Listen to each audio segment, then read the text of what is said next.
बाळकोंब, कोलशेत, मानपाडा, ढोकाळी येथील मूळ सातबारा उतार्यातील क्षेत्र आणि नवीन मालमत्ता पत्रकातील नोंदीत मोठी तफावत असल्याचं आढळून आलंय. त्यामुळे तांत्रिक अडचण निर्माण होऊन यशस्वीनगर सारख्या जुन्या वसाहतीतील धोकादायक इमारतींचा पुनर्विकास रखडलाय. त्यामुळे मूळ सातबारा उतार्यातील क्षेत्र आणि मालकी हक्क कायम करून देण्याची मागणी आमदार संजय केळकर यांनी औचित्याच्या मुद्द्याद्वारे केली.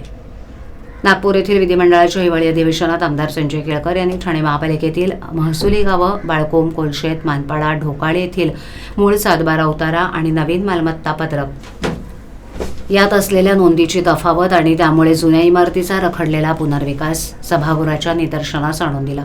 मालमत्ता पत्रकात झालेल्या चुकीच्या नोंदी हा रहिवाशांवर अन्यायच असल्याचं केळकर यांनी स्पष्ट केलं. येथील यशस्वी नगरसारख्या गृहसंकुलात 40 ते 50 वर्ष जुन्या इमारती आहेत.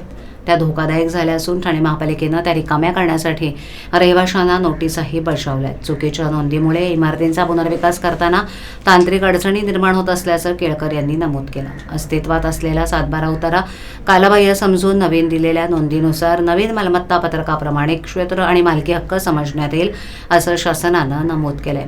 मात्र मालमत्ता पत्रक देताना झालेली चौकशी, तपासणी आणि नोंदणी चुकीच्या पद्धतीनं झाल्याचा केळकर यांनी पुनरुच्चार केला.